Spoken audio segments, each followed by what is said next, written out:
મહીસાગરની વાત કરીએ તો લાલ પાણી અંગે થશે ખુલાસા। લાલ પાણીના સેમ્પલ લેવાયા છે। રિપોર્ટ આવ્યા બાદ થશે લાલ પાણીના ખુલાસા।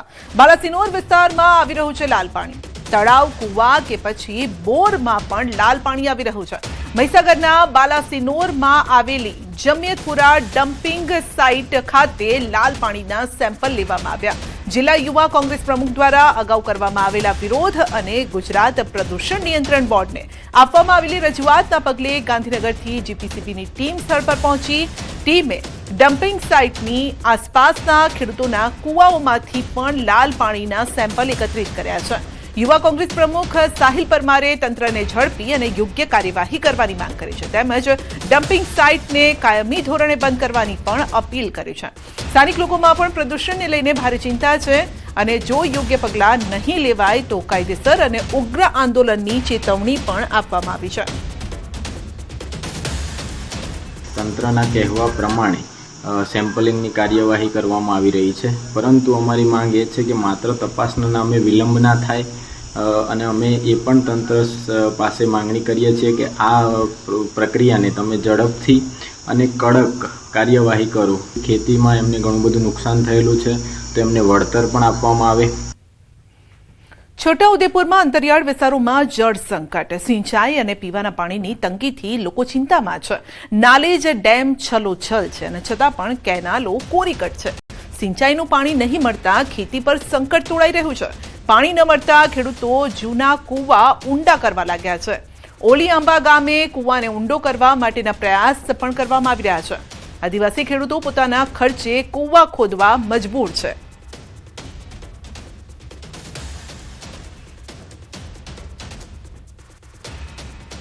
અત્યારે અમારે મજબૂરી એ બી છે કે અમારે પાણીની બહુ સમસ્યા છે કે પહેલો ડેમ તો ભરેલો છે, પાણી કેનાલો નહીં હારી, એના લીધે મજબૂરન અમારે કૂવો હવે ઊંડા કરવા પડે છે કે અમને વરસાદ ઉનાળાનો ગાળો છે એટલે પાણી બહુ નીચે જતું રહે છે। કૂવો બોર છે પણ બોરનું પાણી નીચે જતું રહે છે।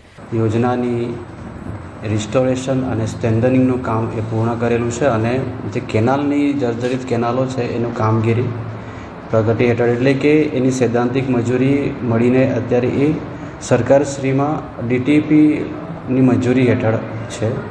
ડીટીપી મંજૂરી મળ્યાથી એની કામગીરી ટેન્ડર પ્રોસેસની કામગીરી કરીને એને વહેલી તકે કામગીરી ચાલુ કરવાની તજવીજ કરવામાં આવશે। સંખેડા તાલુકાના નાગરવાડા અને ઝાંપા ગામ વચ્ચે ઉચ્ચ નદી પર 6 કરોડના ખર્ચે પુલ બનાવવાની મંજૂરી મળ્યા બાદ પણ કામ અધૂરું રહેતા સ્થાનિકોમાં ભારોભાર નારાજગી છે। વર્ષોથી ચોમાસામાં જીવના જોખમે નદી પાર કરતા ગ્રામજનોને પુલ બનાવવાની આશા હતી, પરંતુ કોન્ટ્રાક્ટર કામ અધૂરું છોડીને જતો રહ્યો। લોકોમાં નિરાશા છવાઈ છે। ચોમાસામાં નદીમાં પૂર આવતા લોકોને 24 કિલોમીટરનો ચક્રાવો લગાવવો પડે છે। માર્ગ અને મકાન વિભાગે કોન્ટ્રાક્ટર સામે કાર્યવાહી અને બ્લેકલિસ્ટ કરવાની તૈયારી દર્શાવી છે, જ્યારે ચોમાસા બાદ ફરી રીટેન્ડરિંગ કરીને કામ શરૂ કરવાની ખાતરી આપવામાં આવી છે। ઝાંપા ગામથી સંખેડા જવાની બહુ તકલીફ છે, તો અમારે પુલ બનાવવા અમે માંગણી માંગીએ છીએ, તો અમારે માંગણી પૂરતી અમારે પુલ બની જવું જોઈએ। અમારા છોકરાઓને ભણવા જવાનું બહુ તકલીફ છે, અમારે દહીંનું ડરાવી ખાવા જવાનું હોય તકલીફ બહુ છે। પુલની માંગણી કરી કે બધું નાખી દીધું લાવીને, પણ કઈ કર્યું ના, બધું વેન લઈ ગયા। અડધું રવા દીધું તે અડધું અમે ના ભરવા દીધું। આ પુલ થી છે તે ઘડિયાળ ભરવા દઈશું, નહીં ભરવા દઈએ। અમારે જવાની બહુ તકલીફ, છોકરોને મોકલે તે તકલીફ, અમે જઈએ તે તકલીફ, પોને આવે અમે જઈએ કેવી રીતના? ચોમાસામાં તો બહુ અઘરું છે, છોકરોને કુલે મોકલવા અઘરા છે। અમારો છોકરો સંખેડા જતો હતો। આ સંખેડા તાલુકાનું આ ઝાંપા ગામ આવેલું છે, વચ્ચે આ ઉસ નદી આવી છે। અમારે બ્રિજની અમે રજૂઆત કરી છે 3 વર્ષથી, હજુ અમારો કોઈ બ્રિજની કોઈ એ જ નહીં। સુપર કોન્ટ્રાક્ટર કોન્ટ્રાક્ટ પણ નાખી ગયો છે, બધા નાખી ગયા છે। હવે આ ડાયવર્ઝન તમે અત્યારે જુઓ ને, આ ડાયવર્ઝન અત્યારે તો સારું જ છે, પણ ચોમાસામાં ખાલી પહેલું વરસાદ પડશે અને જો નદીનું પાણી આવ્યું એટલે ડાયવર્ઝન ધોવાઈ જતું રહેશે। વર્ક ઓર્ડર આપતા એજન્સી દ્વારા વર્ક ઓર્ડર પૂર્ણ થયા સુધીમાં કામગીરીમાં કોઈ કામગીરી કરેલ ન હોવાથી એજન્સીને ટેન્ડર ક્લોઝ મુજબ જરૂરી પગલાં લઈ નવે ડિપોઝિટ જપ્ત કરી ફરીથી રીટેન્ડર કરવા માટે સરકારશ્રીમાં હાલ કામગીરી ચાલુ છે. છોટાઉદેપુર જિલ્લામાં રવિ પાકની ટેકાના ભાવે ખરીદી શરૂ ન થતા ખેડૂતો ચિંતામાં છે. એક તરફ લગ્નસારાની સિઝનમાં આર્થિક જરૂરિયાત વધારે છે અને બીજી તરફ માવઠાના કારણે પાકની સાચવણીને લઈને જોખમ ઊભું થયું છે.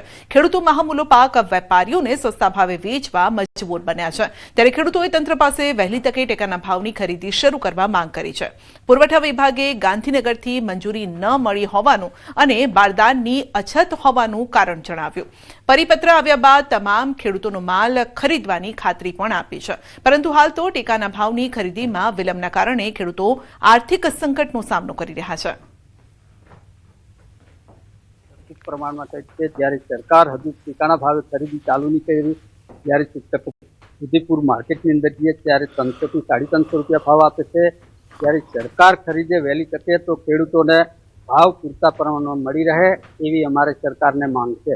સરકારશ્રીમાંથી એક પરિપત્ર આવે છે ખરીદી માટે કે આપણે હેક્ટર દીઠ મેક્સિમમ કેટલું લેવાનું છે ને પર ખેડૂતોએ 2 હેક્ટર મુજબ આપણે ખરીદી કરીએ છીએ. એ પરિપત્ર હજી સુધી આવ્યો નથી અને આપણા જિલ્લામાં બારદાનની અત્યારે થોડીક અછત છે. જરૂરિયાત કરતાં ખૂબ જ ઓછા બારદાન છે, એટલે હાલમાં આપણે વધારે ખરીદી કરી શકીએ એમ નથી. એટલા માટે બારદાનની આવક વડી કચેરી ગાંધીનગરને કહેવા મુજબ ટૂંક સમયમાં આવનાર છે. તો બારદાનની આવક ચાલુ થઈ જશે એટલે આપણે તાત્કાલિક ખરીદી શરૂ કરવાની આયોજન કરી લીધું છે. સરકારશ્રીને નમ્ર વિનંતી કે વહેલા તકે પૂર્ણ કરે અને વહેલા તકે ખરીદી કરે. ને અમને લગ્ન સિઝનની ગાળો ચાલુ છે ને લોકોને પૈસાની જરૂર હોય છે, પણ બહાર વેપારીઓને આલીએ તો ભાવ ઓછો મળે છે. ખાતર બિયારણ બધું મોંઘું મળે છે. અમને તુવર છે, ડાંગર છે, બધું તૈયાર પડ્યું છે, પણ હવે સરકારશ્રીએ પેલું ખરીદે તો સારું, ટેકાના ભાવે ખરીદે તો બહુ સારું છે. સુરેન્દ્રનગરમાં આવેલા ઘુડખર અભયારણ્યમાં કાળઝાળ ગરમીમાં પ્રાણીઓ માટે વિશેષ વ્યવસ્થા ઊભી કરવામાં આવી છે. અભયારણ્યમાં ઘુડખર ઉપરાંત રણ, લોકડી, શિયાળ સહિતના પ્રાણીઓ વસવાટ કરે છે. રણની અંદર આવેલ અવાડાની અંદર ટેન્કર દ્વારા પાણીથી ભરવામાં આવી રહ્યા છે. તો કચ્છના નાના રણમાં 4 રેન્જ આવેલી છે અને જેમાં ધ્રાંગધ્રા રેન્જ, બજાણા રેન્જ, હળવદ રેન્જ અને આડેસર રેન્જ આવેલી છે. આ વિસ્તારમાં આવેલ પશુ, પક્ષીઓ તેમજ પ્રાણીઓને પણ આ ગરમીમાં પીવા માટે પાણી મળી રહે અને તેમને કોઈ જાતની તકલીફ ન પડે તે માટે તંત્ર દ્વારા ટેન્કરથી પાણી ભરવામાં આવી રહ્યું છે અને અભયારણ્યમાં અંદાજે 70 થી વધુ અવાડા તેમજ પાણીની કુંડી ભરવામાં આવે છે, જેના કારણે રણ વિસ્તારની અંદર આવેલ વન્યજીવોને પીવાના પાણીની તકલીફ ન પડે.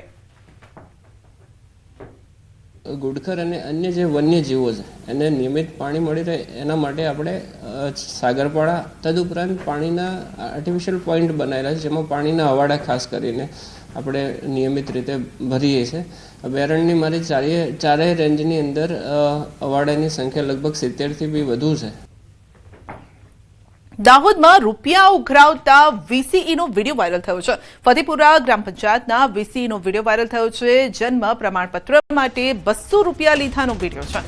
અરજદારો પાસેથી પ્રમાણપત્ર કાઢી આપવા માટે 200 રૂપિયાની ઉઘરાણી નિયમ અનુસાર 21 દિવસમાં કઢાવે તો કોઈ ચાર્જ નથી હોતો. 1 વર્ષથી વધુ સમય થાય તો 50 રૂપિયાનું ચલણ ભરવામાં આવે છે.